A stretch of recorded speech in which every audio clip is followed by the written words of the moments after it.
September 19th, 1944. Dawn broke cold over Münsterbusch, a village clinging to the edge of Germany's Westwall fortifications, southeast of Aachen. Staff Sergeant Lafayette Pool stood in the commander's hatch of his Sherman tank, exhaling fog into the morning air. The steel beast beneath him bore the name painted in white block letters along its hull, "In the Mood." It was his third tank to carry that name. The first had burned at Villiers-Fossard. The second had been destroyed by friendly fire from an American P-38. This one, an M4A1 Sherman equipped with a 76mm gun, had carried him through France and Belgium for the past month. Today, Lieutenant Colonel Walter Richardson had given him unusual orders. No spearheading. For 81 days straight, Pool's crew had led Combat Command A of the 3rd Armoured Division through every major assault. They'd destroyed 12 confirmed German tanks, 258 armoured vehicles, killed over 1,000 enemy soldiers, and captured 250 more. The crew was scheduled to rotate home in 72 hours for a war bond tour. Richardson wanted them alive to make it. Pool didn't like it. He was 25 years old, 6'2", lanky as a fence post, with the kind of stubborn Texas grit that made officers both admire and curse him. He'd turned down officer candidate school twice, saying he just wanted to have one of the best tank crews in the division. He'd succeeded. His driver, Corporal Wilbert Red Richards, could parallel park a Sherman in downtown Manhattan traffic. His gunner, Corporal Willis Groundhog Oller, never missed. His bow gunner, Private First Class Bertrand Schoolboy Close, was barely 18 but fought like a veteran. Only the loader was different today. Technician 5th grade Delbert Jailbird Boggs, who'd loaded every round for 81 days, had been temporarily reassigned. His replacement was Private First Class Paul Kenneth King, untested in Pool's turret, unfamiliar with the rhythm that had kept them alive. The mission was straightforward on paper. The 1st Battalion of the 36th Armoured Infantry Regiment would attack Münsterbusch at 6:30 in the morning. Pool's 3rd Battalion of the 32nd Armoured Regiment would provide direct support. In the Mood wouldn't lead. They'd operate as flank security, a safer position, or so Richardson believed. But Pool knew better than most that in war, nowhere was safe. The Westwall, Hitler's fortress line along Germany's border, bristled with concrete bunkers, anti-tank guns, and the infamous Dragon's Teeth, rows of pyramid-shaped concrete obstacles designed to stop tanks dead in their tracks. Intelligence had reported German armour in the area, Panthers. The massive Panzer V with its sloped 80mm frontal armour and long-barreled 75mm gun that could kill a Sherman from 2,000 yards. Pool had faced Panthers before. He'd killed them before. But never with a green loader. If you're enjoying this deep dive into the story, hit the subscribe button and let us know in the comments from where in the world you are watching from today. The engine rumbled to life at 0600. Richard settled into the driver's seat, his 5'4" frame barely visible beneath the hatch.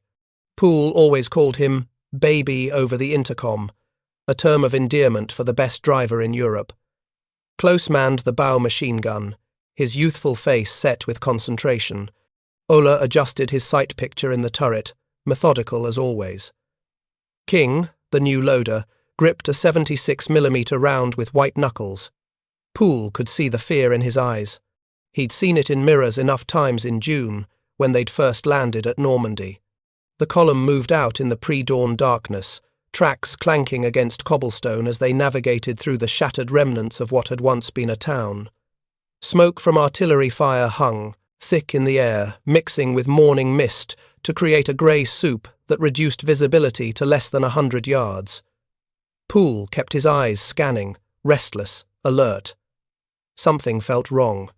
The Germans had been retreating for weeks, but this close to the Westwall, they'd make a stand. They had to. By 0645, the infantry had engaged. The distinctive crack of German rifles echoed through the streets, punctuated by the deeper thump of American Browning automatic rifles returning fire.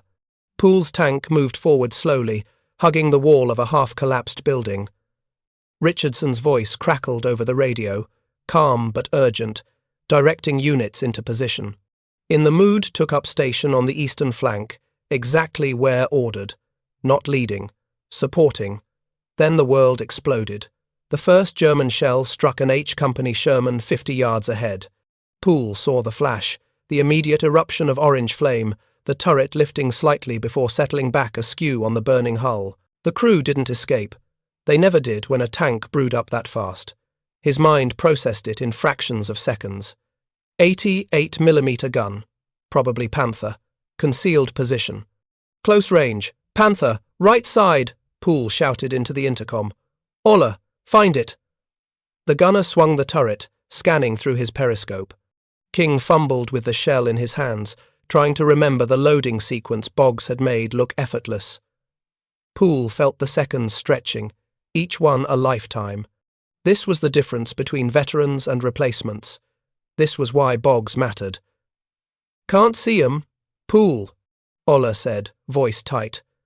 Smoke's too thick. Another German round slammed into the building beside them, showering in the mood with brick fragments.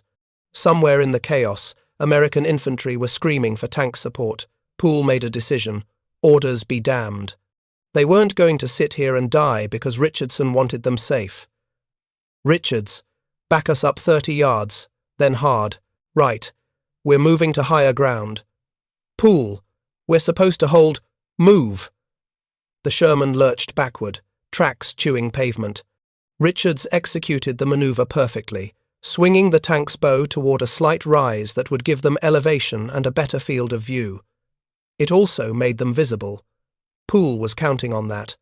If he could draw the Panther's attention, if he could make it fire, Ola might catch the muzzle flash and return fire before they could reload. The mathematics of tank warfare were brutally simple. The Sherman's 76mm gun could penetrate approximately 4 inches of armor at 1,000 yards. The Panther's frontal armor was 80mm, just over 3 inches, but sloped at an angle that made it effectively much thicker. A frontal shot at this range would bounce off harmlessly. They'd have to hit the side, the rear, or get extraordinarily lucky with a shot to the mantlet or turret ring. The Panther, meanwhile, could punch through a Sherman's frontal armor from over a mile away. This wasn't a duel. It was an execution, unless Pool could change the terms. There. Ola's voice cut through the intercom. Movement. 3 o'clock, 200 yards, behind the rubble pile. Pool spotted it. The distinctive angular silhouette of a Panther's turret, just the top third visible, camouflaged with branches but betrayed by a slight adjustment in its gun barrel. The German crew had seen them. King, load AP now. The private first class grabbed an armor-piercing round, shoved it toward the breech. It caught on the tray. He forced it, panicking. The mechanism groaned. Easy, son. Easy. Pool barked. Pull it back. Reset. Try again. Precious seconds evaporated. The Panther's gun was swinging toward them. Pool could see it tracking, could almost feel the German gunner's crosshairs settling on In the Mood's hull. This was how it ended. Not in glory, not leading a charge, but caught flat-footed with a green loader who couldn't get around into the chamber. The shell finally seated with a metallic click. Up, King shouted, the word breaking with stress. Fire! Pool commanded.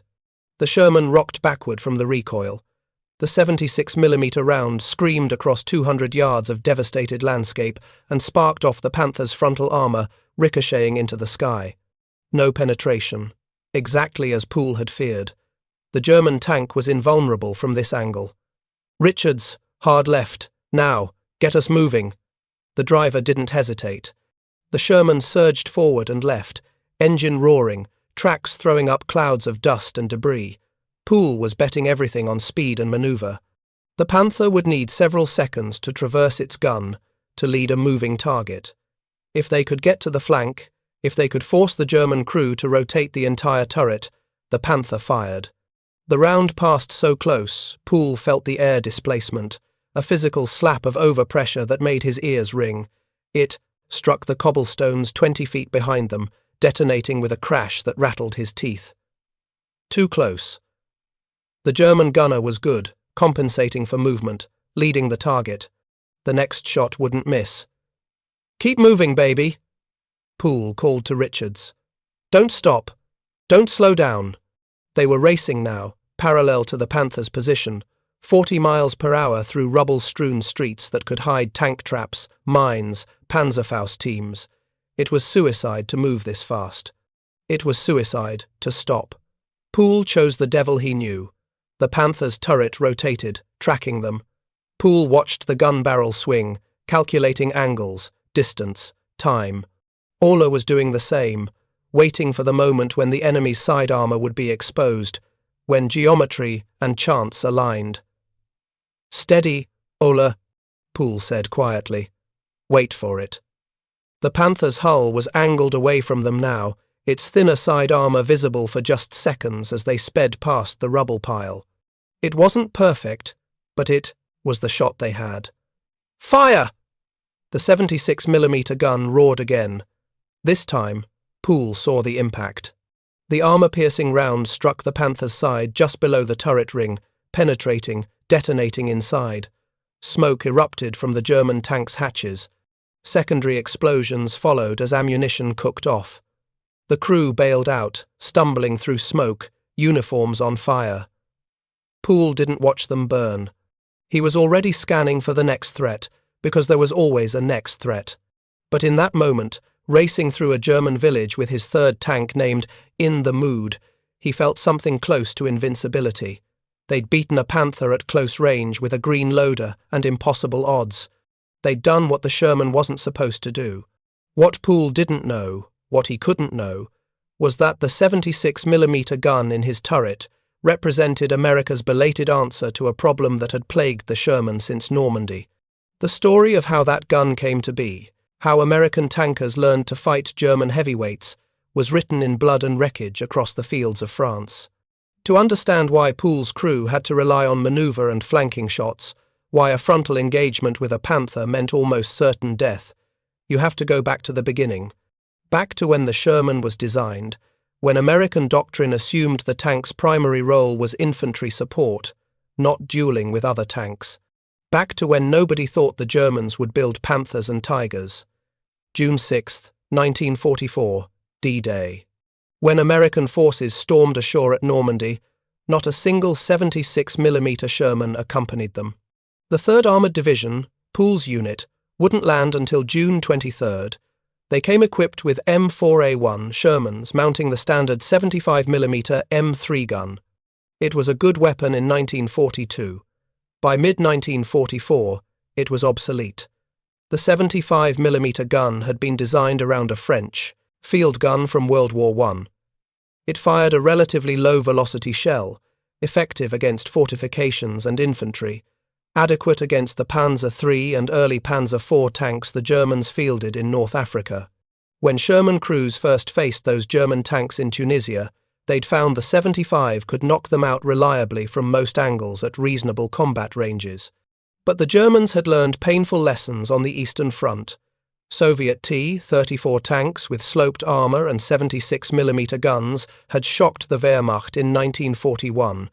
The German response was predictable. Bigger guns, thicker armor, better tanks. By 1943, they'd fielded the Panther, the Tiger, and upgraded Panzer IVs with additional armor plates. The balance had shifted. The Sherman's 75mm gun could penetrate approximately 2.5 inches of armor at 1,000 yards with standard armor-piercing ammunition. Against a Panzer III, that was sufficient. Against a Panther's frontal armor, it was useless. Even at point-blank range, even with the tank stationary, the 75 couldn't punch through the sloped front of a Panther. It could damage the sides and rear, but only if American crews could maneuver for flank shots. The Tiger I was even worse, with frontal armor over 4 inches thick. It was effectively immune to the 75 from any angle except the sides and rear at close range. American ordnance officers knew about the problem. They'd been developing a 76mm gun since 1942, based on the 3-inch anti-tank gun used on the M10 tank destroyer. The new weapon was lighter, shorter, designed to fit in a modified Sherman turret. It could penetrate 4 to 4.5 inches of armor at 1,000 yards with standard ammunition. a significant improvement. With special high-velocity armor-piercing ammunition, it could penetrate even more. But there was a catch. The 76mm gun had drawbacks that made commanders reluctant to adopt it. The high-explosive shells were less effective than the 75s, carrying less explosive filler because the shells needed thicker walls to withstand higher pressure. For infantry support, the 75 was superior. The 76 also produced a massive muzzle blast that kicked up huge dust clouds, obscuring the gunner's view and giving away the tank's position. Early versions lacked muzzle brakes, making this problem even worse. Most critically, American tank doctrine in 1944 still emphasized the Sherman as an infantry support weapon. Tank versus tank combat was supposed to be handled by dedicated tank destroyers like the M10 and M18, not mediums. When the Panther first appeared, American intelligence estimated it was a specialized heavy tank produced in limited numbers. Nobody expected to face them in quantity. So when the 3rd Armored Division landed at Normandy with 75mm Shermans, they believed the weapons would be adequate. They were wrong. Within days of entering combat, American tankers discovered that Panthers made up nearly 40% of German armor in Normandy. They were everywhere, dug in along hedgerows, concealed in villages, waiting in ambush. And the 75mm gun couldn't touch them from the front. On July 2nd, General Eisenhower received urgent reports from tank commanders describing the 75's ineffectiveness. On July 12th, a special board convened to test American weapons against captured Panthers. The results were devastating. The 75mm gun could not penetrate Panther frontal armor at any range. The 76mm gun could not penetrate Panther frontal armor at any range with standard ammunition. Only the 3-inch gun on the M10 tank destroyer could penetrate the gun mantlet, and only from 200 yards or closer. General Omar Bradley recalled Eisenhower's furious response. "Ordnance told me this 76 would take care of anything the Germans had. Now I find you can't knock out a damn thing with it." The solution was rushed deployment of 76mm Shermans that had been sitting in Britain since April. 102 M4A1 76 tanks arrived in France for Operation Cobra in late July. Lafayette Pool received one of the first. It was designated M4A1 76W, the W, indicating wet ammunition storage to reduce fire risk.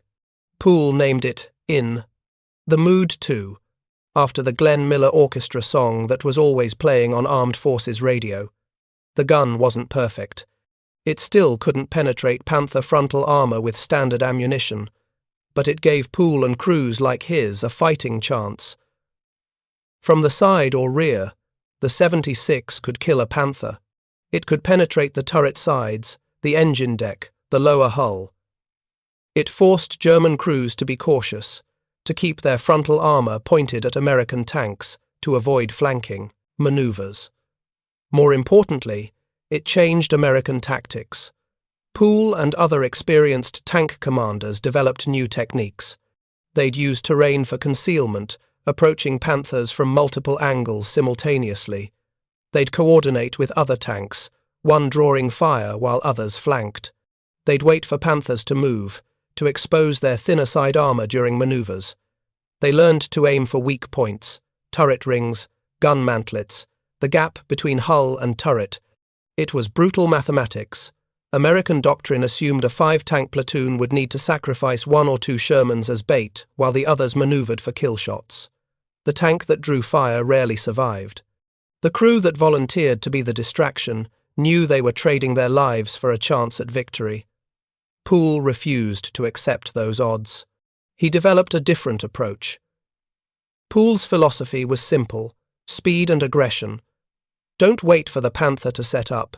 Don't give German crews time to aim, carefully. Close the distance fast, force them to react instead of plan, and hit them before they could exploit their superior range and armor. Richards could make a Sherman dance. Ola never needed a second shot. Boggs could load shells faster than any loader in Third Army. Close kept the bow gun singing, suppressing German infantry who might carry Panzerfausts. Together, they'd destroyed more German armor than any other American tank crew. Their first Panther kill came in late July near Maridny. They'd been spearheading an advance when they encountered two Panthers hull down behind a hedgerow. Standard doctrine said to call for tank destroyers or artillery. Pool said to hell with doctrine. He ordered Richards to charge straight at them, full speed, zigzagging to make targeting difficult. The Germans were so surprised by the audacity they hesitated for critical seconds. By the time they fired, In the Mood was already past them, flanking at 40 miles per hour. Ola put a 76mm round into the first Panther's engine compartment from 50 yards. It caught fire immediately. The second Panther tried to rotate its turret, but Pool was already behind it. Another round, another kill. Total engagement time, 90 seconds. Pool's crew destroyed 3 more Panthers in August, 2 near Barrington and 1 at Mortain during the German counteroffensive. Each time, they used the same principles: surprise, speed, aggression. They'd hit German tanks when they were moving, when they were refueling, when crews were outside performing maintenance. Pool learned to read terrain like a book, identifying routes that would bring him onto a Panther's flank without exposing his own vulnerable sides. He studied German tactical patterns, learning that Panther crews preferred long-range engagements where their superior guns dominated. Get close, get fast, and suddenly, the advantage disappeared. By September, Pool's reputation preceded him. Other tank commanders watched his tactics, tried to copy them. Some succeeded. Many died trying, because what worked for an extraordinary crew didn't work for average ones. Pool could push his crew to the edge because he knew exactly where that edge was. He knew Richards wouldn't roll the tank taking a corner at speed. He knew Ola wouldn't miss when given half a second to aim. He knew Boggs would have the next shell loaded before the last one finished echoing. The 3rd Armoured Division's overall kill rate reflected both the strengths and limitations of the 76mm gun. Between July and September 1944, the division destroyed approximately 200 German tanks and assault guns while losing 79 Shermans. The ratio favoured the Americans, but barely. For every German tank destroyed, the Americans lost nearly 2 Shermans on average. The difference was industrial capacity. America could replace tanks faster than Germany could destroy them. America could train new crews, ship new vehicles, maintain supply lines. Germany couldn't. But statistics meant nothing inside a burning tank. For the crews, the 76mm gun was simultaneously salvation and bitter compromise. It gave them a weapon that could kill Panthers, but only from specific angles, at specific ranges. It was enough to survive, barely enough to win, but never enough to dominate the way German Tigers and Panthers dominated. Every engagement remained a calculated risk, a gamble that maneuver and luck would overcome superior firepower and armor. The high-velocity, armor-piercing ammunition, when it finally arrived in late 1944, changed the equation slightly. HVAP rounds used a tungsten core that could penetrate 6 to 7 inches of armor, enough to threaten Panther frontal armor at closer ranges. But tungsten was scarce, rationed carefully. Crews received only a handful of HVAP rounds per tank. Pool hoarded, his like gold, using them only against Tigers and Panthers when standard ammunition wouldn't suffice. On September 1, 1944, the 3rd Armoured Division crossed into Belgium. Pool's crew led the advance, in the Mood, at the point of the spear as always. They fought through 21 major engagements in 18 days. At Mons, they destroyed 2 German half-tracks and an armoured car. At Charleroi, they knocked out a Panzer IV and captured 30 German soldiers who'd tried to surrender to Pool's tank specifically, having heard of the Texas tanker who never missed. Near Liège, they faced a Tiger I for the first time. The Tiger dwarfed the Sherman, 56 tons of steel and fury with an 88mm gun that could kill from 2 miles away. Pool spotted it from 1,500 yards, hull down behind a stone wall, nearly invisible in the morning light. Standard tactics said, retreat, call artillery, wait for support. Pool ordered the attack. Richards, get, barn on the left, fast as you can move. The Sherman surged forward, closing the distance while the Tiger crew was still trying to identify targets. 800 yards, 600. The Tiger fired, the round passing over in the Mood's turret with a crack that felt like divine judgment. Pool didn't flinch. "Keep going, baby!" 400 yards. The Tiger was traversing, tracking their movement. Ola had the target, had the angle, but couldn't fire until they stopped moving without wasting the shot. Pool was counting seconds in his head, calculating when the Tiger would fire again, when its gun would finish reloading. "Richards! Hard break! Now!" The Sherman shuddered to a stop. Ola was already firing. The 76mm round hit the Tiger's gun mantlet, the one spot on the frontal armour vulnerable at this range. The massive German tank recoiled from the impact. Smoke poured from its turret. The crew bailed out, unwilling to risk the ammunition cooking off. Pool didn't celebrate. They'd gotten lucky, hitting the mantlet perfectly. If the round had struck 6 inches to either side, it would have bounced harmlessly. If the Tiger had fired first, In the Mood would be burning. This was how Americans killed German heavy tanks, with luck, skill, and tactics that shouldn't have worked but somehow did. If you find this story engaging, please take a moment to subscribe and enable notifications. It helps us continue producing in-depth content like this. By mid-September, Pool's crew had achieved something unprecedented. 12 confirmed tank kills, 258 total armoured vehicle and self-propelled gun kills. Over 1,000 German soldiers killed, 250 captured, accomplished in 81 days with 3 different Sherman tanks. The crew worked with a synchronization that bordered on telepathic. Pool would spot a target, and Ola would already be swinging the turret. Boggs would have the ammunition selected before Pool finished calling the shot type. Richards anticipated every maneuver, reading Pool's intentions through inflection and tone. Other crews called them lucky. Luck had nothing to do with it. Pool drilled his crew constantly during brief respites between battles. He'd set up scenarios, walk through engagements step by step, identifying what went right, what went wrong, how they could improve. He studied German tactics religiously, reading captured manuals, interrogating prisoners, analyzing every destroyed enemy tank for weaknesses. He understood that the Sherman's limitations meant American crews had to be smarter, faster, more aggressive than their opponents. Average wasn't good enough. Good wasn't good enough. Only exceptional survived. The cost of that philosophy was exhaustion. By September, Pool's crew had been in continuous combat for nearly 3 months. They slept in the tank when they slept at all, catnapping between battles.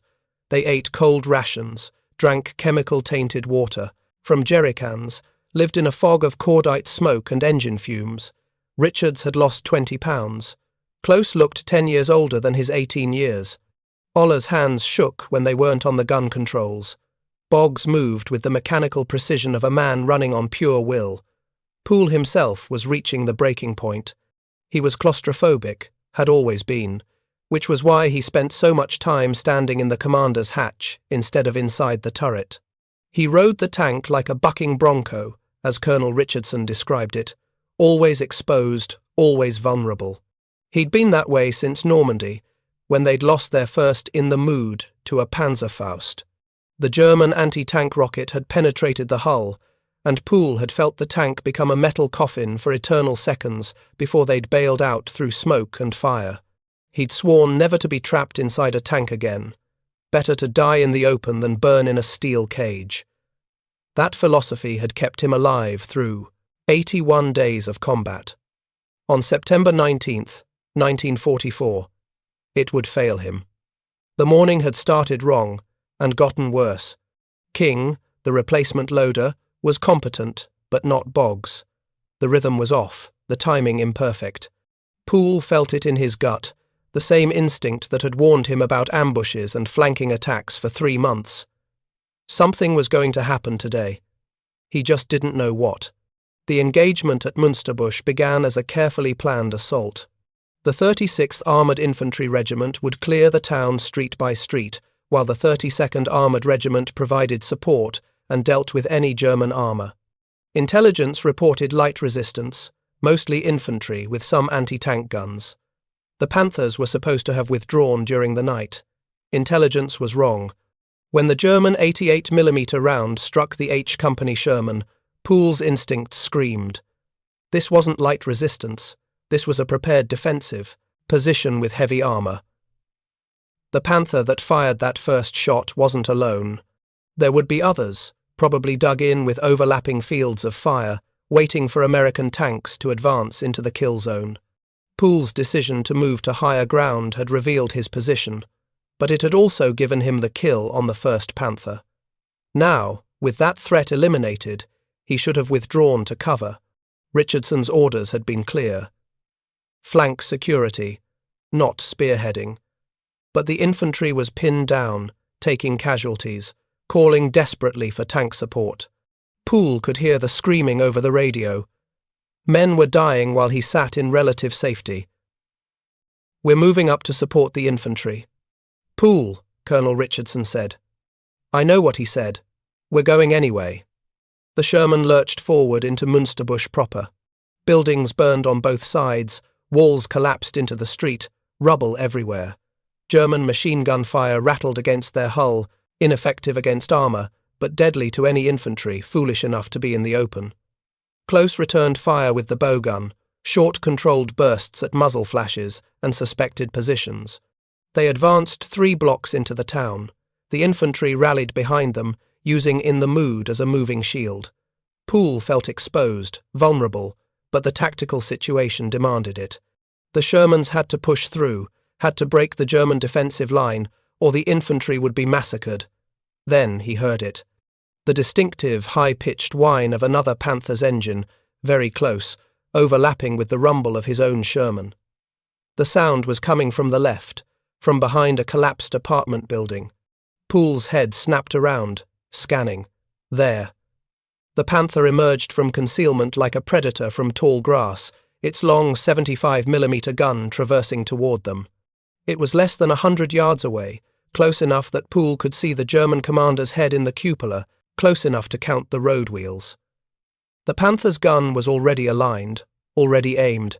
They'd been waiting in ambush, letting In the Mood advance into point-blank range. "Panther, 9 o'clock. Ola, engage!" The gunner was already moving, but the turret traverse seemed impossibly slow. King grabbed a shell, struggled with it, loaded it wrong. Pool felt time stretching, could see every micro-movement of the German gun barrel making final adjustments. "King, faster!" The private finally seated the round. "Up! Fire!" The Sherman's 76mm gun roared, but Pool already knew they were too late. The Panther fired a fraction of a second earlier. The German round hit In the Mood's turret front, just to the right of the gun mantlet. The impact sounded like the world ending, a bell tone that rattled through Pool's bones. Metal screeched. Something inside the turret exploded, probably the ready ammunition. Fire bloomed orange and white. Pool felt the Sherman lurch, felt something hot slash across his leg. Then Richards was reversing, backing them up on pure trained instinct, trying to get out of the kill zone. The Panther fired again. The second round caught them as they teetered on the edge of a ditch. The impact flipped 30 tons of steel like a child's toy. In the Mood rolled, kept rolling, crashed upside down into the ditch bottom. Pool was thrown clear through the commander's hatch, his body spinning through smoke-filled air.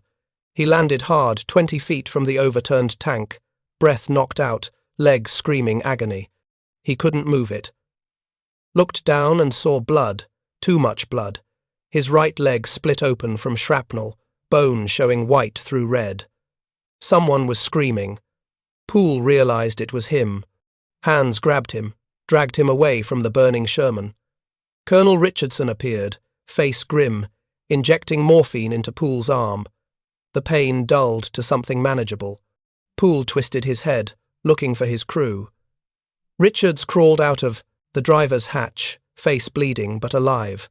Close emerged behind him, uniform scorched. Ola staggered out last, wounded but mobile, blood streaming down his legs. They'd made it. All of them except King! Pool shouted, the name tearing his throat. "Where's King?" No one answered. No one had to. The turret was still inside the overturned tank, and the turret was burning. Private First Class Paul Kenneth King, 20 years old, from somewhere in Ohio, had loaded his last shell. Pool felt the morphine pulling him under, felt consciousness slipping. His last thought before darkness was crystal clear. They'd gotten careless. One green crew member, one moment of hesitation, one perfect ambush. That's all it took. 81 days of perfection, ended by a single mistake. The medics carried Pool to an aid station, then an evacuation hospital, then a ship bound for England. Doctors examined his leg, conferred quietly, delivered the verdict he'd already known. The shrapnel had shattered, his femur, severed arteries, destroyed muscle. They amputated 8 inches above the knee. Lafayette Pool's war ended in a hospital bed in Southampton, leg gone, crew scattered, his 3rd Sherman tank destroyed. The kid from Texas who'd turned down 2 officer commissions, who'd destroyed 12 German tanks and 258 armoured vehicles, who'd led 21 major assaults and survived 81 days of continuous combat, was going home, not for a war bond tour, as a casualty.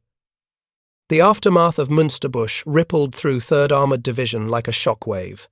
Pool's crew, in the mood, the invincible team that had led every major assault since Normandy, had been knocked out.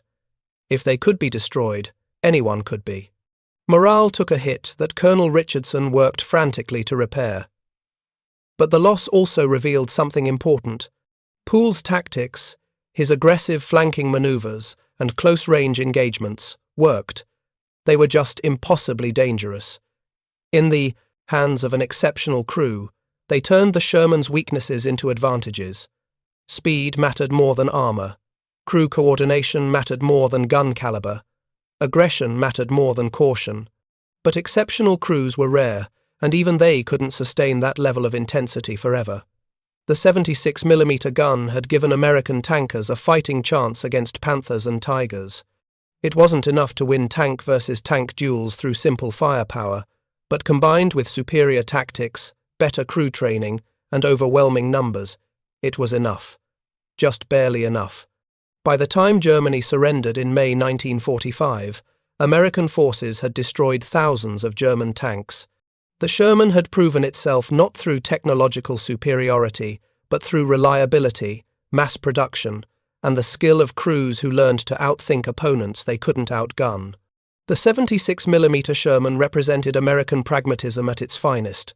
Not the best tank, but a good enough tank produced in sufficient quantities with adequate firepower to get the job done. Pool's official combat record documented his achievements in stark numbers. 12 confirmed tank kills, 258 armoured vehicle and self-propelled gun kills, over 1,000 German soldiers killed, 250 prisoners of war taken. All accomplished between June 27th and September 19th, 1944. 81 days of action with 3 different Shermans. His kill-to-loss ratio was unprecedented. No other American tank commander came close. The medals arrived later. The Distinguished Service Cross, America's 2nd highest award for valor. The Legion of Merit, the Silver Star. The Purple Heart, the French Croix de Guerre with Gold Star, the Belgian Fourragère, eventually the French Légion d'honneur. Pool accepted them with the same matter-of-fact humility he'd shown throughout the war. He'd just been doing his job, he said, trying to bring his crew home alive. Pool spent nearly 2 years recovering at military hospitals in England and then the United States. The amputation healed slowly, complicated by infection and phantom pains that made sleep impossible. He learned to walk again with a prosthetic leg, learned to drive, learned to live without the constant adrenaline of combat. The transition wasn't easy. Men who'd lived on the edge for months couldn't simply switch it off. The world seemed too slow, too peaceful, too mundane. In 1947, Pool made a decision that surprised everyone. He rejoined the army. The military didn't know what to do with a one-legged tanker, so they made him an instructor. Pool taught at Fort Knox, training new generations of tank commanders. He shared his tactics, his philosophy, his hard-won knowledge about how to fight German armor with inadequate weapons. The young officers listened with reverence, knowing they were learning from the best America had produced. Pool eventually returned to the 3rd Armored Division as an instructor, bringing his teaching full circle. He became a living legend, the standard against which all other tankers measured themselves. When the division prepared for Desert Storm decades later, Pool was invited to address the troops. He told them the same things he'd told his crew in 1944. Train hard, stay aggressive, never give the enemy time to think. Do the job right the first time because there might not be a second time. The 76mm gun's legacy extended far beyond World War II. The lessons learned fighting Panthers and Tigers influenced American tank development for decades. The realization that medium tanks needed to defeat heavy armor head-on, not just from flanking positions, drove the development of more powerful guns for post-war tanks. The M26 Pershing, which arrived in Europe in early 1945 with a 90mm gun, was a direct response to the Panther problem. The Patton series tanks that followed in the 1950s carried even more powerful weapons. But the fundamental philosophy remained unchanged. American armor doctrine continued to emphasize crew training, mechanical reliability, and numerical superiority over individual tank quality. Better to have 100 good tanks than 10 perfect ones. Better to have crews who could improvise and adapt than crews dependent on technological advantage. The Sherman's success, despite its limitations, validated that approach. Pool never glorified war or his role in it. When interviewed later in life, he spoke matter-of-factly about combat, about fear, about the friends he'd lost. He acknowledged his crew's skill without false modesty, but insisted they'd simply done what needed doing. The real heroes, he said, were the men who didn't come home, the crews who died in burning Shermans, the infantry who charged machine gun nests, the medics who ran into fire to save wounded soldiers. His marriage to Evelyn lasted until his death. They had 7 children together, building a life as far from war as possible. Pool worked civilian jobs, raised his family, attended veterans' reunions where old tankers swapped stories and remembered fallen comrades. He never sought fame or recognition, but he never shied from it either when duty called. In 1991, Lafayette Green Pool died quietly in his sleep in Killeen, Texas. He was 71 years old. His obituary noted his combat record, his medals, his legendary status among tankers. It didn't mention the nightmares that plagued him for decades after the war, the survivor's guilt that came from outliving so many, the weight of command that never truly lifted. He was buried at Fort Sam Houston National Cemetery in San Antonio with full military honors. Hundreds of veterans attended, many from the 3rd Armored Division, some who'd served under Pool's command, others who'd only heard the stories. They stood at attention, as taps played, as the flag was folded, as another generation said goodbye to a man who'd represented the very best of what they'd been. Pool's legacy lived on in unexpected ways. The movie Fury, released in 2014, borrowed his nickname War Daddy for its protagonist, a Sherman tank commander played by Brad Pitt. The film took liberties with historical accuracy, but it captured something essential about what Pool and his crew had done. The grinding exhaustion, the impossible odds, the moments of grace under pressure where skill and luck aligned to produce survival. The reel in the mood, Pool's 3 Sherman tanks, were all destroyed, the first by a Panzerfaust at Villiers-Fossard, the second by friendly fire from a P-38 at Fromental, the third by a Panther at Münsterbusch. No museum preserved them, no memorial marked where they fell. They became scrap metal, recycled and forgotten, like tens of thousands of other tanks destroyed in the war. But the crews who fought in those tanks, the lessons learned in those battles, the tactics developed under fire, those remained. Every tank commander who studied Pool's engagements learned that weapons weren't destiny. The Sherman's 76mm gun was inferior to the Panther's 75, inferior to the Tiger's 88, inferior to almost every German tank gun by 1944. Yet Pool's crew destroyed 12 German tanks, more than most entire platoons. The difference wasn't the weapon. It was how they used it. Speed overcame armor, coordination overcame firepower, aggression overcame caution. Pool and his crew proved that a good enough gun in exceptional hands could defeat superior weapons in average hands. They proved that American pragmatism, the philosophy of mass production and adequate equipment, could work if backed by superior training and unbreakable will. The story of the 76mm Sherman isn't about American engineering triumph. It's not about building the best tank. It's about what happened when American crews went to war with equipment that wasn't good enough, faced enemies with better weapons and better armor, and won anyway. It's about adaptation, innovation, and the refusal to accept limitations as fate. Pool's 12 tank kills represented 12 moments when skill and courage trumped technology. 12 engagements where an outgunned crew refused to retreat, refused to accept that their weapon couldn't do the job, refused to let the mathematics of penetration and armor thickness determine the outcome.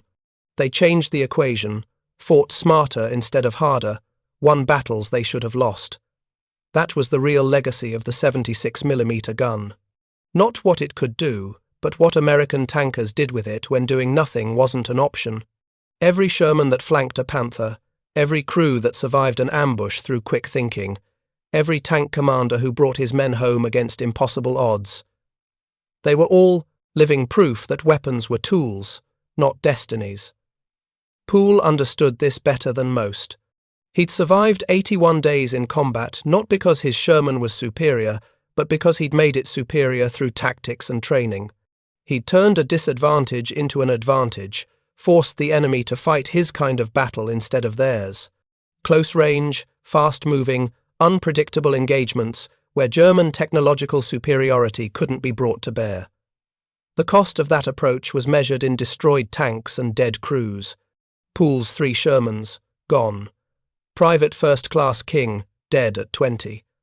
Hundreds of other tankers who tried the same tactics without the same skill or luck, gone. The casualty rates for Sherman crews in Europe were brutal. Approximately half of all tanks destroyed resulted in crew casualties. 1 in 4 crew members died when their tank was hit. Those weren't just statistics, they were friends, brothers, the men who'd trained together and fought together and died together. Pool carried those losses for the rest of his life. He carried King's death in particular, the knowledge that a green loader's hesitation had cost them crucial seconds, that those seconds had cost King his life. Pool never said it was King's fault. He said it was his fault for letting the loader situation persist, for accepting a replacement he hadn't fully trained, for pushing forward when he should have withdrawn. Command meant responsibility, and responsibility meant guilt.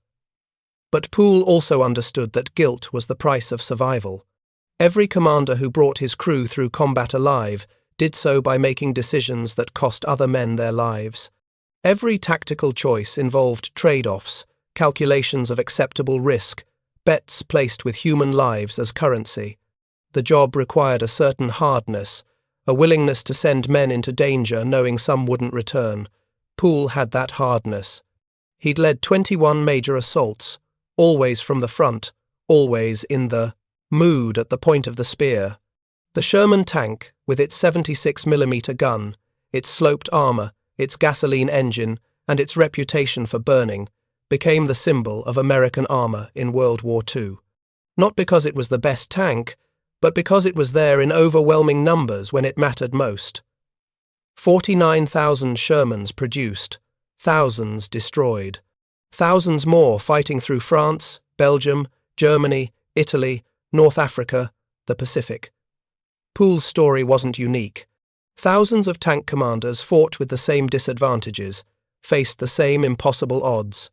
But Pool's success was unique, his 12 confirmed tank kills representing the upper limit of what was possible with a Sherman and a 76mm gun. He showed what could be achieved through perfect execution, showed that the weapon wasn't worthless, just difficult, demanding excellence from every crew member. In the final analysis, the 76mm gun saved American lives. Not as many as a 90mm would have, not as many as better armor would have, but enough. It gave Sherman crews the ability to fight back against Panthers and Tigers when previously they'd been helpless. It changed engagements from certain death to possible survival. That margin, narrow as it was, made all the difference. Lafayette Pool's war ended in a ditch at Münsterbusch, his leg shattered, his crew scattered, his perfect record broken. But the principles he'd proven remained valid. Superior tactics could overcome inferior weapons.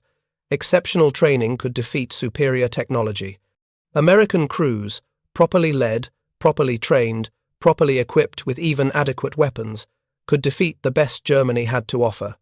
The 76mm gun wasn't the hero of this story. Pool was. His crew was.